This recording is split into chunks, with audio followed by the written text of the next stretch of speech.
Oh! Let me only breathe the air, the blessed air that's breathed by thee, and, whether on its wings it bear healing or death, 'tis sweet to me. More. Pathfinder was accustomed to solitude, but, when the Scot had actually disappeared, he was almost overcome with a sense of his loneliness. Never before had he been conscious of his isolated condition in the world, for his feelings had gradually been accustoming themselves to the blandishments and wants of social life, particularly as the last were connected with the domestic affections. Now, all had vanished, as it might be, in one moment, and he was left equally without companions and without hope. Even Chingachgook had left him, though it was but temporarily. Still his presence was missed at the precise instant which might be termed the most critical in our hero's life. Pathfinder stood leaning on his rifle, in the attitude described in the last chapter, a long time after the Scot had disappeared. The rigidity of his limbs seemed permanent, and none but a man accustomed to put his muscles to the severest proof could have maintained that posture, with its marble-like inflexibility, for so great a length of time. At length he moved away from the spot, the motion of the body being preceded by a sigh that seemed to heave up from the very depths of his bosom. It was a peculiarity of this extraordinary being that his senses and his limbs, for all practical purposes, were never at fault, let the mind be preoccupied with other interests as much as it might. On the present occasion neither of these great auxiliaries failed him, but, though his thoughts were exclusively occupied with Mabel, her beauty, her preference of Jasper, her tears, and her departure, he moved in a direct line to the spot where June still remained, which was the grave of her husband. The conversation that followed passed in the language of the Tuscaroras, which Pathfinder spoke fluently, but, as that tongue is understood only by the extremely learned, we shall translate it freely into the English, preserving, as far as possible, the tone of thought of each interlocutor, as well as the peculiarities of manner. June had suffered her hair to fall about her face, had taken a seat on a stone which had been dug from the excavation made by the grave, and was hanging over the spot which contained the body of Arrowhead, unconscious of the presence of any other. She believed, indeed, that all had left the island but herself, and the tread of the guide's moccasin foot was too noiseless rudely to undeceive her. Pathfinder stood gazing at the woman for several minutes in mute attention.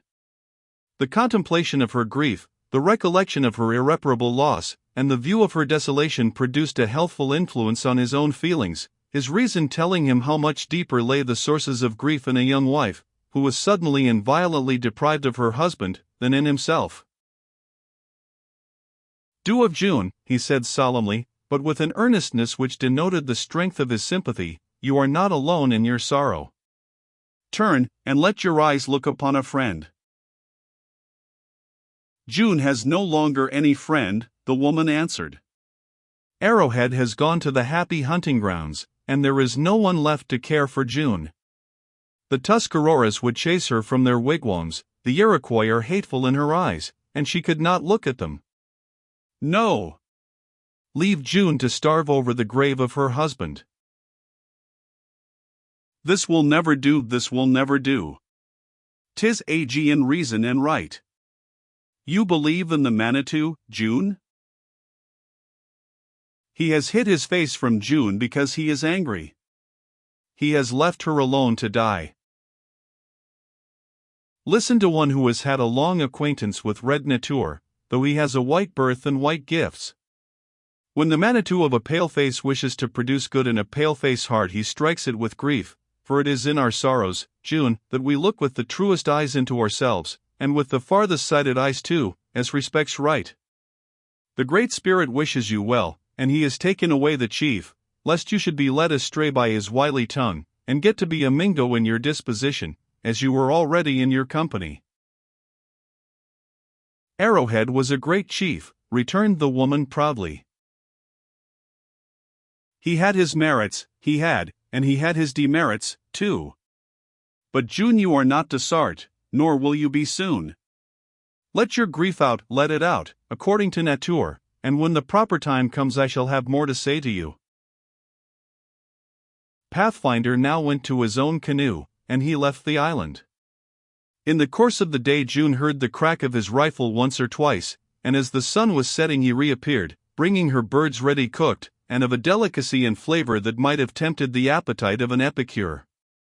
This species of intercourse lasted a month, June obstinately refusing to abandon the grave of her husband all that time, though she still accepted the friendly offerings of her protector. Occasionally they met and conversed, Pathfinder sounding the state of the woman's feelings, but the interviews were short and far from frequent. June slept in one of the huts, and she laid down her head in security, for she was conscious of the protection of a friend, though Pathfinder invariably retired at night to an adjacent island, where he had built himself a hut. At the end of the month, however, the season was getting to be too far advanced to render her situation pleasant to June. The trees had lost their leaves, and the nights were becoming cold and wintry. It was time to depart. At this moment Chingachgook reappeared. He had a long and confidential interview on the island with his friend. June witnessed their movements, and she saw that her guardian was distressed. Stealing to his side, she endeavored to soothe his sorrow with a woman's gentleness and with a woman's instinct. "Thank you, June, thank you," he said, "'tis well meant, though it's useless. But it is time to quit this place. Tomorrow we shall depart. You will go with us, for now you've got to feel reason." June assented in the meek manner of an Indian woman, and she withdrew to pass the remainder of her time near the grave of Arrowhead. Regardless of the hour and the season, the young widow did not pillow her head during the whole of that autumnal night. She sat near the spot that held the remains of her husband, and prayed, in the manner of her people, for his success on the endless path on which he had so lately gone, and for their reunion in the land of the just. Humble and degraded as she would have seemed in the eyes of the sophisticated and unreflecting, the image of God was on her soul, and it vindicated its divine origin by aspirations and feelings that would have surprised those who, feigning more, feel less. In the morning the three departed, Pathfinder earnest and intelligent in all he did, the great serpent silent and imitative, and June meek, resigned, but sorrowful. They went in 2 canoes, that of the woman being abandoned. Chingachgook led the way, and Pathfinder followed, the course being upstream. 2 days they paddled westward, and as many nights they encamped on islands. Fortunately the weather became mild, and when they reached the lake it was found smooth and glassy as a pond. It was the Indian summer, and the calms, and almost the blandness of June, slept in the hazy atmosphere. On the morning of the 3rd day they passed the mouth of the Oswego, where the fort and the sleeping ensign invited them in vain to enter. Without casting a look aside, Chingachgook paddled past the dark waters of the river, and Pathfinder still followed in silent industry. The ramparts were crowded with spectators, but Lundy, who knew the persons of his old friends, refused to allow them to be even hailed. It was noon when Chingachgook entered a little bay where the Scud lay at anchor, in a sort of roadstead. A small ancient clearing was on the shore, and near the margin of the lake was a log dwelling, recently and completely, though rudely fitted up. There was an air of frontier comfort and of frontier abundance around the place, though it was necessarily wild and solitary. Jasper stood on the shore, and when Pathfinder landed, he was the first to take him by the hand. The meeting was simple, but very cordial. No questions were asked, it being apparent that Chingachgook had made the necessary explanations. Pathfinder never squeezed his friend's hand more cordially than in this interview, and he even laughed cordially in his face as he told him how happy and well he appeared. "Where is she, Jasper? Where is she?" the guide at length whispered, for at first he had seemed to be afraid to trust himself with the question. "She is waiting for us in the house, my dear friend, where you see that June has already hastened before us. June may use a lighter step to meet Mabel, but she cannot carry a lighter heart. And so, lad, you found the chaplain at the garrison, and all was soon settled?" "We were married within a week after we left you, and Master Cap departed next day. You have forgotten to inquire about your friend Saltwater." Not I, the serpent has told me all that, and that I love to hear so much of Mabel and her happiness, I do." Did the child smile or did she weep when the ceremony was over? She did both, my friend, but... Yes, that's their nature, tearful and cheerful. Ahs me. They are very pleasant to us of the woods, and I do believe I should think all right, whatever Mabel might do. And do you think, Jasper, that she thought of me at all on that joyful occasion? I know she did, Pathfinder, and she thinks of you and talks of you daily, almost hourly. None love you as we do. I know few love me better than yourself, Jasper. Chingachgook is perhaps, now, the only creature of whom I can say that. Well, there's no use in putting it off any longer, it must be done, and may as well be done at once, so, Jasper, lead the way, and I'll endeavor to look upon her sweet countenance once more. Jasper did lead the way, and they were soon in the presence of Mabel. The latter met her late suitor with a bright blush, and her limbs trembled so, she could hardly stand, still her manner was affectionate and frank. During the hour of Pathfinder's visit, for it lasted no longer, though he ate in the dwelling of his friends, one who was expert in tracing the working of the human mind might have seen a faithful index to the feelings of Mabel in her manner to Pathfinder and her husband. With the latter she still had a little of the reserve that usually accompanies young wedlock, but the tones of her voice were kinder even than common, the glance of her eye was tender, and she seldom looked at him without the glow that tinged her cheeks, betraying the existence of feelings that habit and time had not yet soothed into absolute tranquility.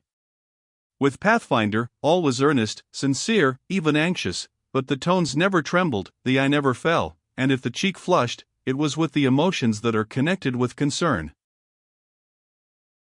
At length the moment came when Pathfinder must go his way. Chingachgook had already abandoned the canoes, and was posted on the margin of the woods, where a path led into the forest. Here he calmly waited to be joined by his friend. As soon as the latter was aware of this fact, he rose in a solemn manner and took his leave. "I've sometimes thought that my own fate has been a little hard," he said, "but that of this woman, Mabel, has shamed me into reason. June remains, and lives with me," eagerly interrupted our heroine. "So I comprehend it. If anybody can bring her back from her grief, and make her wish to live, you can do it, Mabel, though I've misgivings about even your success. The poor creature is without a tribe, as well as without a husband, and it's not easy to reconcile the feelings to both losses. Ask me, what have I to do with other people's miseries and marriages, as if I hadn't affliction enough of my own? Don't speak to me, Mabel, don't speak to me, Jasper, let me go my way in peace, and like a man. I've seen your happiness, and that is a great deal, and I shall be able to bear my own sorrow all the better for it. No, I'll never kiss you, Aegean, Mabel, I'll never kiss you, Aegean. Here's my hand, Jasper, squeeze it, boy, squeeze it, no fear of its giving way, for it's the hand of a man, and now, Mabel, do you take it? Nay, you must not do this," preventing Mabel from kissing it and bathing it in her tears, "you must not do this." "Pathfinder," asked Mabel, "when shall we see you again?" "I've thought of that, too, yes, I've thought of that, I have. If the time should ever come when I can look upon you altogether as a sister, Mabel, or a child, it might be better to say a child, since you're young enough to be my daughter, depend on it I'll come back, for it would lighten my very heart to witness your gladness. But if I cannot, farewell, farewell, the sergeant was wrong, yes, the sergeant was wrong." This was the last the Pathfinder ever uttered to the ears of Jasper Western and Mabel Dunham. He turned away, as if the words choked him, and was quickly at the side of his friend. As soon as the latter saw him approach, he shouldered his own burthen, and glided in among the trees, without waiting to be spoken to. Mabel, her husband, and June all watched the form of the Pathfinder, in the hope of receiving a parting gesture, or a stolen glance of the eye, but he did not look back. Once or twice they thought they saw his head shake, as one trembles in bitterness of spirit, and a toss of the hand was given, as if he knew that he was watched, but a tread, whose vigor no sorrow could enfeeble, soon bore him out of view, and was lost in the depths of the forest. Neither Jasper nor his wife ever beheld the Pathfinder again. They remained for another year on the banks of Ontario, and then the pressing solicitations of Cap induced them to join him in New York, where Jasper eventually became a successful and respected merchant. Thrice Mabel received valuable presents of furs at intervals of years, and her feelings told her whence they came, though no name accompanied the gift. Later in life still, when the mother of several youths, she had occasion to visit the interior, and found herself on the banks of the Mohawk, accompanied by her sons, the eldest of whom was capable of being her protector. On that occasion she observed a man in a singular guise, watching her in the distance, with an intentness that induced her to inquire into his pursuits and character. She was told he was the most renowned hunter of that portion of the state. It was after the Revolution, a being of great purity of character and of as marked peculiarities, and that he was known in that region of country by the name of the Leatherstocking. Further than this Mrs. Western could not ascertain, though the distant glimpse and singular deportment of this unknown hunter gave her a sleepless night, and cast a shade of melancholy over her still lovely face, that lasted many a day. As for June, the double loss of husband and tribe produced the effect that Pathfinder had foreseen. She died in the cottage of Mabel, on the shores of the lake, and Jasper conveyed her body to the island, where he interred it by the side of that of Arrowhead. Lundy lived to marry his ancient love, and retired a war-worn and battered veteran, but his name has been rendered illustrious in our own time by the deeds of a younger brother, who succeeded to his territorial title, which, however, was shortly after merged in one earned by his valor on the ocean.